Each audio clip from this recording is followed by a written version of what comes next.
started in the treatment world right straight out of the military and working residential care in California. Back in the old days when everybody kind of went into the same residential facility. Didn't matter what your diagnosis was, what your medication was.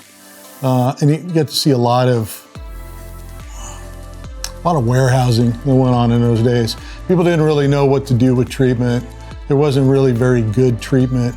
And we're talking 30-something years ago. I've had almost 20 years experience working in residential treatment. I started off working specifically with foster care kids. And during that time, I found kind of my niche working with individuals that were struggling just to do basic living skills, adult skills. 30 years of trial and error in different programs to see what works, what doesn't. So that's how they got started. I met Terry through a friend at something called the Wilderness Symposium, which is put on twice a year. Once a year, it's in Park City, Utah. And I'd heard that Terry and Angela really did some unique work. At one point, my passion was working with adolescents. But at some point in there, it started to feel like you would work with an adolescent that's maybe 15 years old, and then it's just too much of a gap before they're able to really use the tools that you've taught them to stand on their own 2 feet, to gain independence, to get a foundation.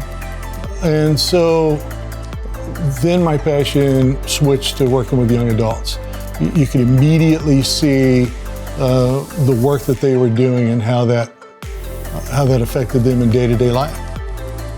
We started integrated because we noticed that the individuals coming out of the hospitals and different treatment centers did not learn the basic skills they needed to be independent and live out on their own.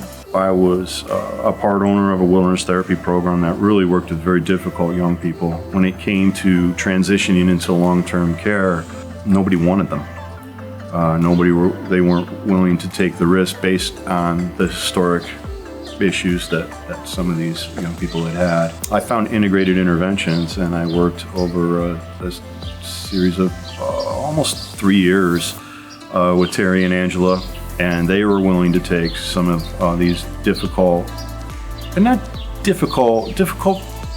behaviors, absolutely, but just needed a unique opportunity that wasn't cookie cutter. We start with work ethic because it gives us kind of three things. It gives us the ability to judge somebody's focus, their ability to take on a project and complete the project.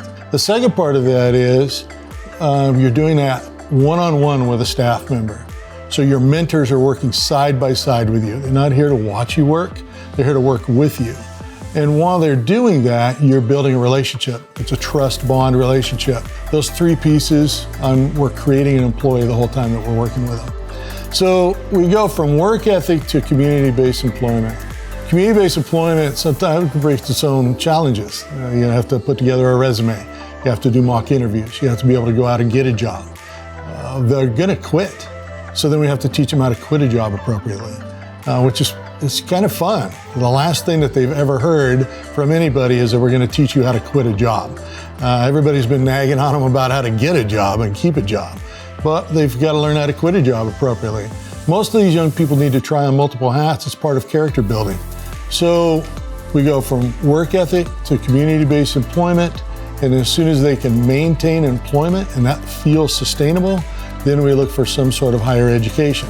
For some people that might be a certificate program, for some people that might be a trade, and for some people that might be moving into a college career, and then career development. But those are the stages of the program.